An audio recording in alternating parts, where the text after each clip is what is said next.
Everyone, welcome all of you. तो अभी हम डिस्कस कर रहे थे हडूप टूल्स के बारे में, जो हम बात कर रहे थे उनका गोल लगभग सिमिलर ही है। ऐसा नहीं है कि बहुत डिफरेंस है पिग में और हाइव एसक्यूएल में।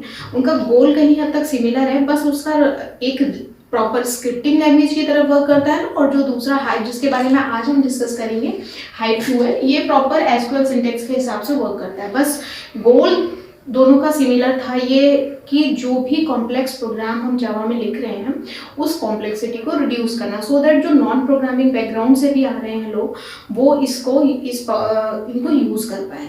गोल सेम था, वर्किंग प्रोसेस थोड़ी सी डिफरेंट थी। रन जो होता था, जैसे कि हमने पिग लैटिन जब देखा था तो वो क्लाइंट क्लस्टर के साइड में रन हो रहा था, जबकि जो हाइव होता है, हाइव को अगर आप देखेंगे तो ये एक सर्वर साइड के क्लस्टर्स पे रन होता है। थोड़ा सा वेरिएशन है, लेकिन अल्टीमेटली माइंड में गोल क्लियर था कि इसके थ्रू हमें कॉम्प्लेक्सिटी को रिड्यूस करना है, सो दैट हर कोई इनके साथ में कॉम्पिटेबल होगा वर्क करना। अब मैं थोड़ा सा आपको हाइव के बारे में बताती हूँ। एक्चुअली ये हाइव जो है ना वो एसक्यूएल ही होता है, यहाँ से एस को हम हटा देते हैं, इसलिए इसको हाइव क्यूएल भी कई जगह मिलेगा, कई जगह आपको पूरा नेम मिलेगा, हाइव एसक्यूएल लैंग्वेज। तो जैसे कि एसक्यूएल हमने इससे पहले पढ़ा था ना, स्ट्रक्चर्ड क्वेरी लैंग्वेज, उसमें क्या था, जो हमने एसक्यूएल के लेक्चर्स लिए थे उसमें भी हमने बोला था कि स्ट्रक्चर्ड क्वेरी लैंग्वेज होती है। किस पर्पज के लिए यूज करते थे हम, ये भी एक तरीके से एक डीबीएमएस सॉफ्टवेयर था जो डेटाबेस के साथ में ट्रेडिशनल अप्रोच थी हमारी एसक्यूएल, जिसके थ्रू हम डेटाबेस के साथ में ऑपरेशन परफॉर्म करते थे, डेटाबेस में क्वेरीज को एग्जीक्यूट करते थे। किस लिए एग्जीक्यूट करते थे, हमें कुछ रिपोर्ट जनरेट करनी है, हमें कुछ आउटपुट निकालना है डेटाबेस से, या हमारे पास कोई क्वेश्चंस हैं जिनके आंसर हमें करने हैं, तो उसके लिए क्या करना पड़ता था, हम प्रॉपर क्वेरी राइट करते थे और डेटाबेस क्या करता था, हमें उस क्वेरी का रिजल्ट फैच करके देता था आफ्टर प्रोसेसिंग। अब बात करते हैं हाइव की। तो इसमें क्या हुआ, एसक्यूएल के जो सिंटैक्स है वो काफ़ी हद तक सिमिलर है हाइव में। पिग में वेरिएशन थे पर हाइव में काफ़ी हद तक सिमिलर है। यानी कि जो पर्सन जो डेटाबेस के साथ में डील कर रहे हैं, पर्सन जो डेटाबेस के साथ जिन्होंने काम किया है, उनके लिए इसको अंडरस्टैंड करना बहुत ईजी है। वो इस क्वेरी जो लिखी होती है इस फॉर्मेट में वो बहुत इजीली अंडरस्टैंड कर सकते हैं, इन प्लेस ऑफ कि वो जावा में जो हम कोड लिख रहे हैं, कॉम्प्लेक्स कोड लिख रहे हैं, उनको नहीं है, उनको प्रोग्रामिंग नहीं आती, but they are much familiar SQL में जो क्वेरी लिखने का पैटर्न है उसके साथ में, सो दैट अगर हमने कोई कोड हाइव क्यूएल में लिखा भी है तो वो बहुत इजीली अंडरस्टैंड कर सकते हैं, उसके साथ कनेक्ट कर सकते हैं, क्योंकि उसी सिमिलर सिंटेक्स टाइप का कोड वो ऑलरेडी एग्जीक्यूट उन्होंने किया हुआ है या उन्होंने देखा हुआ है। तो ये रीज़न था, ये गोल था। अब मैं हाइव के बारे में आपको बताती हूँ कि ये तो क्या होता है, डिक्लेरेटिव एसक्यूएल लैंग्वेज है। डिक्लेरेटिव एसक्यूएल लैंग्वेज है जो कि जब हमें कोई रिपोर्ट जनरेट करना है, अब देखो डेटा है हमारे पास, बहुत लार्ज वॉल्यूम ऑफ डेटा है, बिग डेटा है, लेकिन उस डेटा का पर्पस क्या है, अल्टीमेटली उस डेटा का पर्पस है कि उसमें से कोई यूटिलिटी या कोई यूजेबल इंफॉर्मेशन को निकालना, क्योंकि डेटा अगर वो ऐसे ही पड़ा है, कोई यूज़ नहीं हो रहा, तो वो डेटा वेस्ट है। तो उस डेटा में से कुछ इंपॉर्टेंट डेटा को माइन करना। अब क्या होता है, जब आपने देखा होगा कि कहीं भी कोई डिस्कशन हो रहा है या कोई भी मार्केटिंग टीम है, डिस्कशन हो रहा है, लोग एनालाइज करते हैं कि क्या हमारे प्लस पॉइंट थे, क्या हमारे फेलियर थे, कैसे हमें कहाँ पे इम्प्रोवाइजेशन की नीड है, तो वो कैसे डिस्कशन होता है, वो डेटा के बिहाफ पे एनालाइज करके डिस्कशन होता है। रैंडम आप बिना देखे कुछ नहीं बता सकते। तो क्या होता है, जब हमें इस टाइप के कोई आपने देखे होंगे बार चार्ट बनाने होते हैं, रिपोर्ट्स बनानी होती हैं, विजुअल बेसिक में बहुत कॉमन टर्म यूज आपने सुना होगा, क्रिस्टल रिपोर्ट बनानी है, लोग पूरा प्रोजेक्ट बना लेते थे स्टूडेंट, और क्रिस्टल रिपोर्ट बनाने में ऐसा लगता था पता नहीं कौन सा एक यूनिक सा कुछ अलग से बनाना। जबकि क्रिस्टल रिपोर्ट क्या होता था कि ओवरऑल प्रोजेक्ट में क्या हुआ वो एक रिपोर्ट में जनरेट करके प्रोवाइड कराना। तो यहाँ पे हाइव की हेल्प से क्या करते हैं हम, इस तरीके से जब हमें कोई रिपोर्ट्स जनरेट करनी है, इस तरीके के लार्ज वॉल्यूम डेटा के साथ में जब ऑपरेशन परफॉर्म करने हैं, तो हाइव का यूज करते हैं, और ये डिक्लेरेटिव एसक्यूएल लैंग्वेज है, फर्स्ट थिंग। सेकेंड, जब हमने देखा था, इसको डेटा एनालिस्ट यूज करते हैं बेसिकली, क्योंकि रिपोर्ट्स जनरेट हो रही है। रिपोर्ट्स कैसे जनरेट होंगी, आफ्टर एनालाइजिंग द डेटा। अब डेटा को कौन एनालाइज करेगा, प्रोग्रामर का काम नहीं है डेटा को एनालाइज करना, प्रोग्रामर अपना काम कर रहा है, वो डेटाबेस के साथ इंटरेक्ट कर रहा है, रिजल्ट प्रोवाइड करा रहा है, लेकिन उस डेटा को प्रॉपर एनालाइज करके उसमें से रिपोर्ट्स बनाने के बाद उस डेटा का क्या आउटपुट निकला, क्या रिजल्ट निकला, वो सारा जो टास्क है वो परफॉर्म होता है डेटा एनालिस्ट के थ्रू। ठीक है, जबकि जो हम पिग टूल यूज कर रहे थे उसमें क्या होता था, उस लैंग्वेज को बहुत फ्रीक्वेंटली यूज करते थे प्रोग्रामर्स एंड रिसर्चर्स जो रिसर्च वर्क अपना कर रहे हैं वो उसको यूज़ करते थे। यहाँ पे डीप एनालिसिस हो रहा है डेटा के साथ में, तो इसको यूज़ करते हैं फ्रीक्वेंटली, जो यूज़ करते हैं इसको डेटा एनालिस्ट यूज़ करते हैं। ऐसा नहीं कि इसको आप प्रोग्रामर यूज़ नहीं कर सकते हैं, बट बहुत ही फ्रीक्वेंटली यूज़ होती है ये डेटा एनालिस्ट के थ्रू।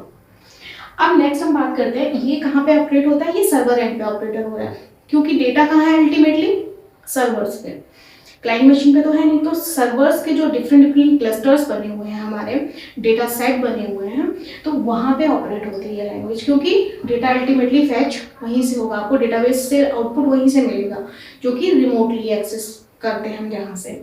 तो एक इम्पॉर्टेंट पॉइंट ये कि ये क्लस्टर जो होते हैं सर्वर साइड पर ऑपरेट होता है। उसके बाद नेक्स्ट पॉइंट की हम बात करें, ये मैंने अभी बताया था easy to understand database expert, जो डेटाबेस के साथ में जिसका इंटरेक्शन थोड़ा बहुत भी रहा होगा उसके लिए लैंग्वेज को अंडरस्टैंड करना, इसके साथ फैमिलियर होना बहुत इजी है, क्योंकि अल्टीमेटली वो एसक्यूएल के सिंटेक्स जो हैं उनका जो फॉर्मेट है, उनका जो स्ट्रक्चर है वो उससे नोन है, उसको उसका स्ट्रक्चर पता है। वेरिएशन थोड़ा बहुत है वो ठीक है, इजी टू अंडरस्टैंडेबल है, लेकिन जो भी डेटाबेस एक्सपर्ट हैं उनके लिए हाइव को समझना ईजी है एज कम्पेयर टू न्यू जो भी प्रोग्रामिंग डिटेल है, जो भी हम एडवांस लैंग्वेज यूज़ करें, जरूरी नहीं हम जावा ही करें, कोई भी एडवांस प्रोग्रामिंग लैंग्वेज के जगह पे ये लैंग्वेज समझना उनके लिए ज़्यादा आसान है। जिसने डेटाबेस के साथ में बहुत लंबे समय तक काम किया है तो वो PHP में, .NET में, जावा में इतना कंफर्टेबल नहीं होगा, उसको टाइम लगेगा समझने में, बट इसके साथ डील करना ईजी है। उसके बाद जो हाइव है उसको जनरेट करने में ना फेसबुक का बहुत इंपॉर्टेंट रोल रहा है। एक्चुअली फेसबुक को ही बोल सकते हैं कि फेसबुक ने ही इसको इन्वेंट किया है, इसको इन्वेंट करने के पीछे फेसबुक का बहुत एक्टिव रोल रहा है।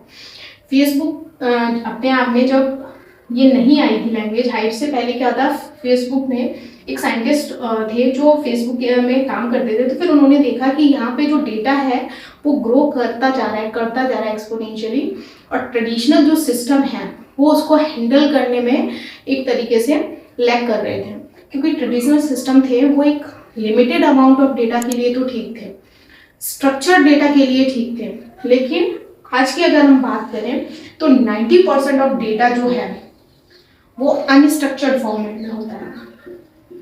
क्यों अनस्ट्रक्चर्ड, मैं अभी आपको बताऊंगी, वैसे तो बता दिया था लेकिन फिर भी डिटेल एक बार बताऊंगी। 90% ऑफ डेटा हम जो यूज़ करते हैं वो आज के डेट में अनस्ट्रक्चर्ड है, क्योंकि उसका कोई फिक्स फॉर्मेट नहीं है।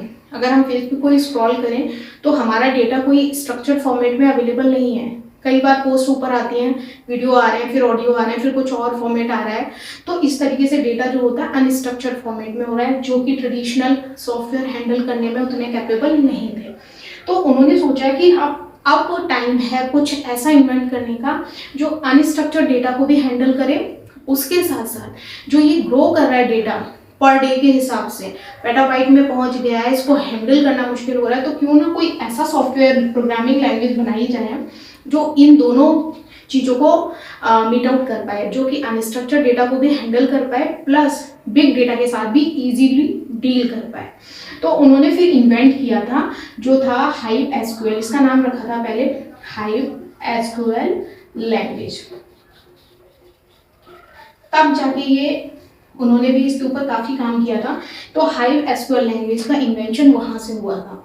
तो अगर आज की डेट में भी देखें, और ये क्वेश्चन भी आया था किसी कॉम्पिटिटिव एग्जाम में, कि सबसे बड़ा वर्ल्ड में सबसे बड़ा जो हडूप क्रिस्टल है वो किस कंपनी के पास है, तो वर्ल्ड का लार्जेस्ट जो हडूप क्रिस्टल है ना वो FB के पास है, फेसबुक के पास है, गूगल के पास नहीं है, क्योंकि फेसबुक ने उसको इन्वेंट किया था और उसके बाद से फेसबुक ने उसको सबसे लार्जेस्ट क्रिस्टल बनाया है, जो कि इतना लार्ज अमाउंट ऑफ डेटा को पर डे हैंडल कर रहा है।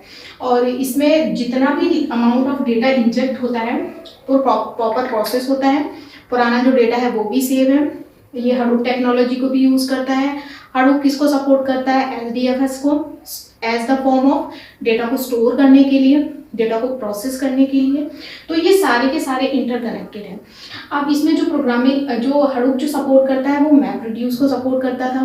MapReduce में क्या होता था, प्रोग्रामिंग लैंग्वेज होती थी, कोई भी एडवांस लैंग्वेज हम इसमें यूज़ करते थे प्रोग्रामिंग को, उसकी कॉम्प्लेक्सिटी को रिड्यूस करने के लिए ये दोनों लैंग्वेज को बनाया गया।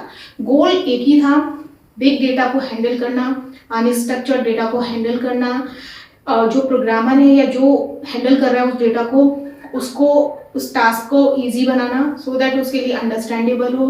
अगर कोई पर्सन है जो डेटा एनालिस्ट फील्ड में जाना चाह रहा है, डेटा साइंस फील्ड में जाना चाह रहा है, बट वो प्रोग्रामिंग बैकग्राउंड को बिलोंग नहीं करता है, he is not very much comfortable with programming language, कोई भी एडवांस लैंग्वेज, वो भी इस फील्ड में अपना करियर बना सकते हैं। बस थोड़ा सा एसक्यूएल के ऊपर अगर कमांड है या एसक्यूएल का स्ट्रक्चर समझना आसान है एज कम्पेयर टू कोई भी एडवांस प्रोग्रामिंग लैंग्वेज, तो इन सारे गोल्स को ध्यान में रखते हुए इन दोनों टूल्स को बनाया गया। ये दोनों टूल्स एक साथ कहाँ प्रेजेंट है अगर पूछा जाता है तो ये दोनों टूल्स एक साथ प्रेजेंट मिलेंगे आपको हडूप के इकोसिस्टम या हडूप के फ्रेमवर्क में।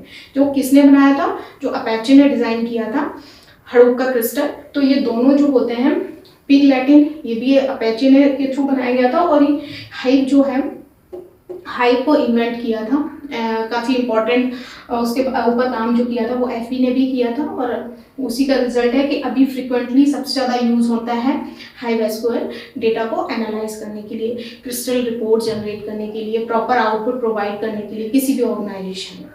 तो ये दोनों पॉइंट मैंने आपको समझा दिए। डिफरेंस बहुत ज़्यादा नहीं है, माइनर डिफरेंस है, लेकिन इनका कंपैरिजन भी कई बार आ जाता है, और उसके अलावा इन दोनों को टर्मिनोलॉजी समझना इम्पॉर्टेंट था जो मैंने आपको समझा दिया है। आई होप यहाँ तक क्लियर हो गया होगा। इसके बाद हम अपना नेक्स्ट टॉपिक कंटिन्यू करेंगे। So thank you so much for watching us. Channel को सब्सक्राइब कर लीजिए सो दैट इसके बाद जो भी लेटेस्ट वीडियोस आएँ उनका नोटिफिकेशन आपको मिलता रहे, सो दैट आप उनको कंटिन्यू देख पाएँ। Thank you so much.